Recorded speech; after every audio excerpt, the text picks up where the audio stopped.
Can we please have a discussion about Jake Tapper's book? Jake Tapper's book, Original Sin. I've seen you.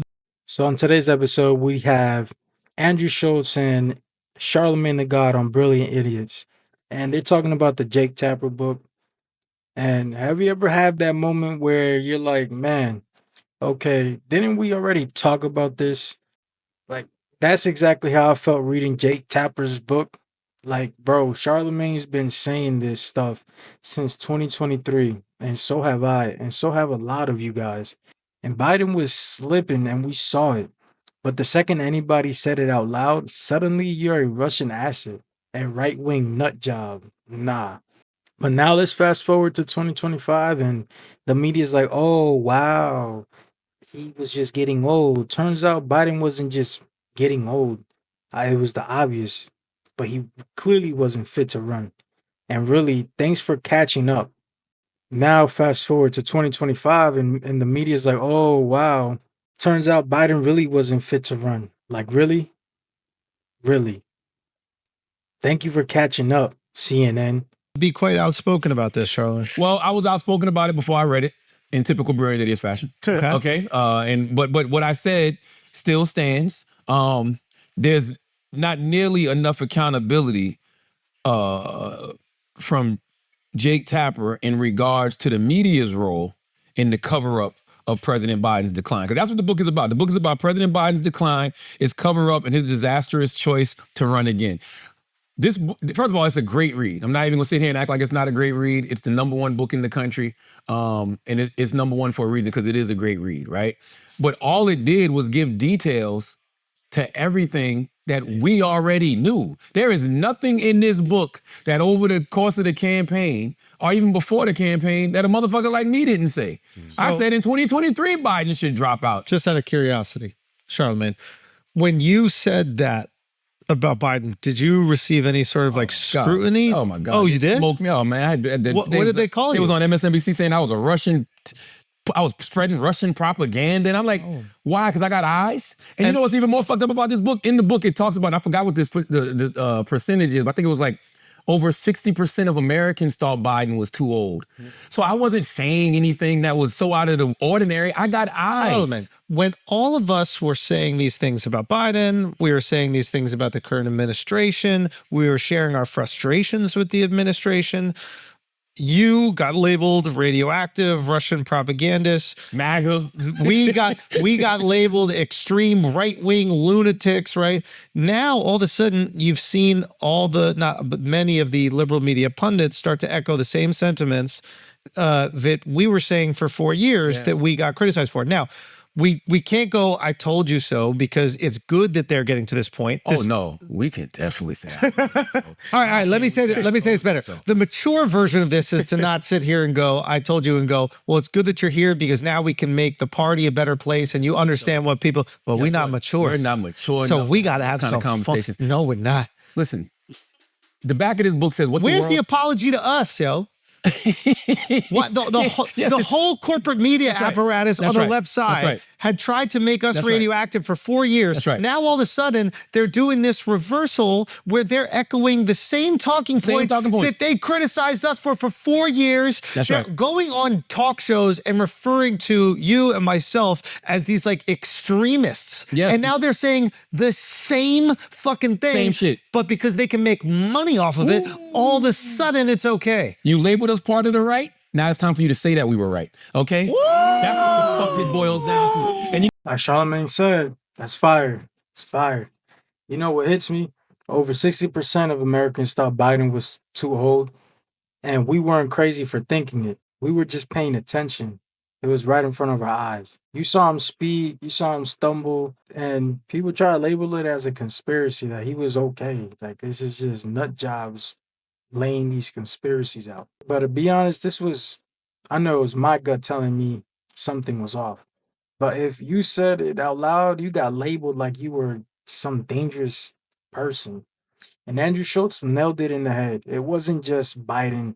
It was the system around him. His team, the media, all pretending he was fine because they didn't want to lose power. And now they want to say, oops, we made a mistake. Yeah, okay. That mistake cost us years. This wasn't an honest error. radioactive for 4 years. That's right. Now all of a sudden they're doing this reversal where they're echoing the same talking points that they criticized us for 4 years. That's they're right. going on talk shows and referring to you and myself as these like extremists. Yes. And now they're saying the same fucking thing. Same shit. But because they can make money off of it, all of a sudden it's okay. You labeled us part of the right. Now it's time for you to say that we were right, okay? That's what the fuck it boils down to. And you know what Jon Stewart said that was so ill? Jon Stewart said, you're making money off telling us things that we knew. You should have told us for free 2 years ago because you're the fucking news outlet. Forgetting about the fact how weird it is that the news is selling you a book about news they should have told you was news a year ago for free. I got mad respect for Jake Tapper. You know what I'm saying? This ain't an indictment of Jake Tapper. All I'm simply saying is there is not enough accountability being had by the media. And you know what? I don't want to hear Biden lied to us all. You know why? Or the Biden administration lied to us all. That's not a good enough excuse. You know why that's not a good enough excuse? Because you got eyes. Because you got ears. And it was your job as a journalist. Aren't you a journalist? That's you do right. some fucking research? That's right. The same way I can go on Breakfast Club or The Daily Show or Brilliant Idiots and say things like Joe Biden is too old. Joe Biden needs to step down. Like you should be able to say that on your mega platform. But you didn't. And guess what? If Joe Biden was president now, you still wouldn't be saying that. You wouldn't be saying that right now if Joe Biden was president. Listen, this shit says, the back of the book says, what the world saw at Joe Biden's one and only 2024 debate was not an anomaly. It was not a cold. It was not someone who was under or overprepared. It was not someone who was just a little tired. It was the natural result of an 81-year-old man whose capabilities had been diminishing for years. My guy, I was on ABC News with Jonathan Capehart. With Jonathan Capehart. I said verbatim, February of 2024, Joe Biden should not debate Donald Trump. He will get washed by Donald Trump in the debate. I said that everywhere I went, but I said it on a huge platform like ABC. And I said, because even though Trump's 3 years younger than Biden, he just comes off more youthful. And he got them motherfucking jokes and them zingers. He's gonna run circles around Biden. It took for y'all to actually put him out there. And you know what they say throughout this book when they talk about the debate? Why did they ever put him out there? Who was around him that didn't see he wasn't capable of going out there? We not at the White House every day, Schultz. We're not even in the press conferences at the White House as journalists. We're watching on television. So who was really president? That's what I want to know. Well, but that's the good news in the book. And who's the committee? A lot of people, the lobbyists. They call them the Politburo. Yeah, yeah. What was the name of it they had? The Politburo, they called it? Politburo. It's like and should there be some sort of punitive measures? No. Well, let me just get it all out. Okay. Should there be some sort of punitive measure, bare minimum accountability, but punitive measures, and then some sort of legislation put in place to stop this from happening again? We had a situation where someone that was holding the most important position in the world did not have all their faculties with them. Yeah. And the people around them hid it from the American people. This is democracy. This is not a dictatorship, right? Hid it from the American people and were potentially, allegedly, making decisions on behalf of that person. People we did not elect. People that were not democratically elected were making decisions for Biden and then giving him the responsibility of those decisions. To me, there needs to be some sort of punitive measures taken so that the next time something like this does present itself, they will be concerned about making those decisions because of the punitive measures. I wonder about that, though, because isn't your team supposed to help you govern? Help you, not do it for you, and hide the fact that you're not capable of it. Yeah. And that's what it appears has happened, yes.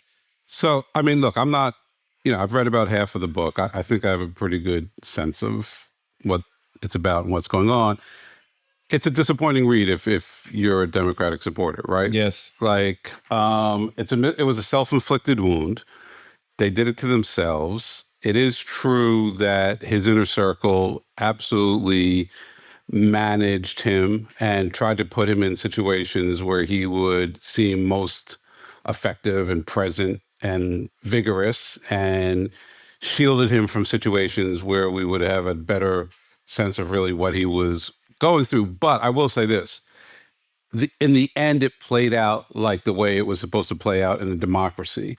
It should have played out earlier. And I think that's the fault. Because at the end, there's a line in the book, so I don't know if you remember it, but after the debate, there's a woman who's like, God, they couldn't have found a fucking positive COVID test. Positive COVID test, yeah. And not put him out there, right? I think it was Jen O'Malley Dillon. Maybe. Yeah, I said that. But they put him out there.